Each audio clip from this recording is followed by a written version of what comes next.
வந்து கத்திரிக்காய் செடி நம்ம கிராமத்துலேருந்து எடுத்துகிட்டு வந்தது, நம்ம ஊர்லேருந்து எடுத்துகிட்டு வந்தது, குலசாமி ஊர்லேருந்து கத்திரிக்காய் செடி. இது பாருங்கள் எவ்வளோ பெரிய கத்திரிக்காய், பார்க்கவே ரொம்ப ஃப்ரெஷ்ஷாக ரொம்ப அழகாக இருக்குது. இதோ இங்கே இருக்கு.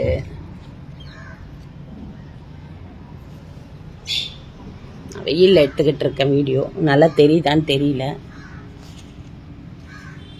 இங்கே ஒரு கத்திரிக்காய் இருக்கு.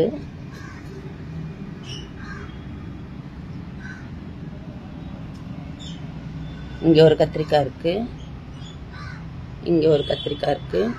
நிறைய பூக்கள் விட்டுருக்குதோ, பூக்கள்லாம் இருக்கு. அதெல்லாம் இன்னொரு நாளைக்கு வரும் போல இருக்கு. இங்கே ஒரு கத்திரிக்காய், எல்லாம் பூ விட்டுருக்கு.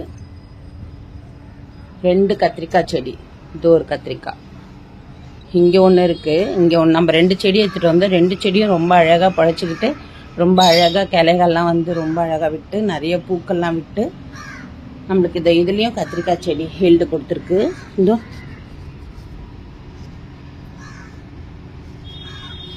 இங்கே ஒரு கத்திரிக்காய், இதோ இங்கே ஒரு கத்திரிக்காய். உஜாலா வயலட், அது உஜாலா நீளமா என்ன, ஆனால் வந்து ரொம்ப அழகாக இருக்கும். இந்த கத்திரிக்காய் கலர் வந்து ரொம்ப அழகான கலரு. நம்ம மார்க்கெட்டில் வாங்கி சாப்பிடும்போது, நம்ம மார்க்கெட்டில் பார்க்கும்போதெல்லாம் வந்து அது ஒரு பெரிய விஷயமா தெரியல. கத்திரிக்காய் வாங்கணுமா, குழம்பு வச்சு சாப்பிட்டோமான்னு. இந்த மாதிரி செடியில் வந்து நம்ம பார்த்து நம்ம வளர்க்குறது, நம்ம ஊர்லேருந்து எடுத்துகிட்டு வந்து இங்கே மண்ணில் செட் ஆகிறதே பெரிய கஷ்டம். ஆனால் வந்து நல்லா சூப்பராக செட் ஆகி நல்லா பழக்க வச்சு சூப்பராக நிறைய கிளை வந்து எவ்வளோ பெரிய செடி பாருங்கள், எவ்வளோ பெரிய செடி. ஒரு டின்னில் தான் வச்சுருக்கேன், இந்த தண்ணி கேனில் தான் வச்சுருக்கேன். இந்த இதுவும் அது தண்ணி கேனில் தான் வச்சுருக்கேன் பெயிண்ட் பண்ணி. நல்லா வந்து அழகாக செழிப்பாக வந்திருக்கு. கத்திரிக்காயும் நம்மளுக்கு கொடுத்துருக்கு. இதை எடுத்து நம்ம காரக்குழம்பு வச்சுக்கலாம் ஒரு நாளைக்கு.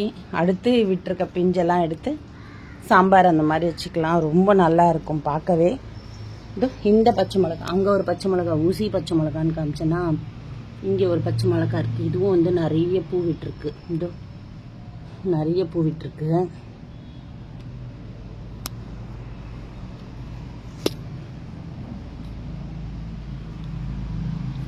இதில் வந்துட்டு நம்ம தொட்டோம்னா கொட்டிடும் பூன்னு நினைக்கிறேன். அதனால் இதில் வந்து பச்சை மிளகா வந்த உடனே நான் காமிக்கிறேன். இது வந்து குண்டு குண்டாக இருக்கும் பச்சை மிளகா. இந்த பச்சை மிளகா காய்ச்ச உடனே நான் காமிக்கிறேன். அந்தாண்ட இருக்கான்னு தெரியல. நிறைய பூக்கள் இருக்குது. அதனால் இதெல்லாம் வந்து நம்மளுக்கு பச்சை மிளகா வந்துச்சுன்னா நான் உங்களுக்கு காமிக்கிறேன்.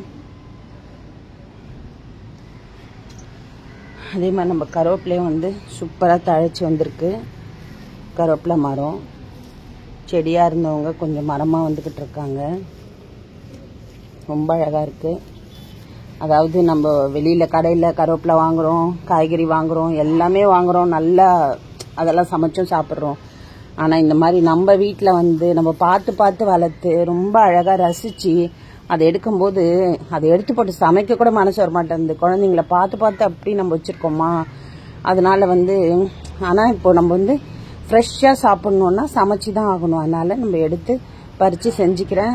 கருவேப்பிலை பொடி, கருவேப்பிலை தொகையில், கருவேப்பிலை சாதம், இதிலெல்லாம் வந்து வெரைட்டியாக பண்ணி சாப்பிட்றோம்.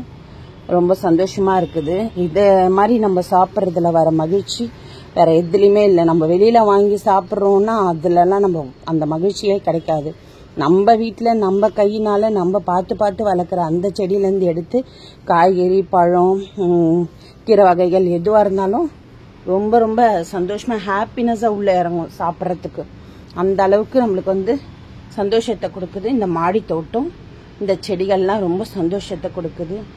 Bye friends. இது வந்து நான் ஒரு சில செடி தான் காமிச்சிருக்கேன். கருவேப்பிலை, கத்திரிக்காய், பச்சை மிளகா, இந்த செடி தான் காமிச்சிருக்கேன். இன்னும் நிறைய செடி இருக்குது. ஒவ்வொரு நாளைக்கு ஒரு 4-5 செடிங்க அந்த மாதிரி நான் உங்களுக்கு எக்ஸ்பிளைன் பண்ணிவிட்டு நான் காமிக்கிறேன். இந்த எல்லாருக்கும் உங்ககிட்ட எல்லாமே ஷேர் பண்ணிக்கிறேன். நான் செடிங்கெல்லாம் அந்த செடியெல்லாம் எப்படி வருதுன்னு சொல்லிட்டு நான் உங்ககிட்ட ஷேர் பண்ணிக்கிறேன்.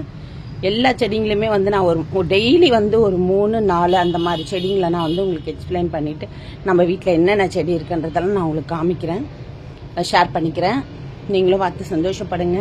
நான் எவ்வளோ சந்தோஷப்படுறேனோ எல்லாருக்குமே அதே மாதிரி சந்தோஷம் இருக்கும். ஏன்னா மாடி தோட்டம்ன்றது ரொம்ப பெரிய விஷயம். அதை பராமரிச்சுக்கிட்டு வர்றது அதை விட ரொம்ப பெரிய விஷயம். அதனால இது மாதிரி எத்தனை பேர் நீங்கள் செய்கிறீங்க, எத்தனை பேர் நீங்கள் வந்து இதனால் சந்தோஷப்படுறீங்கன்றது எனக்கு கமெண்ட் பண்ணுங்கள். Bye friends. லைக் பண்ணுங்கள், ஷேர் பண்ணுங்கள், சப்ஸ்கிரைப் பண்ணுங்கள். இந்த ஆல் இன் ஆல் தமிழச்சி சேனலுக்கு சப்போர்ட் பண்ணுங்கள். Bye friends.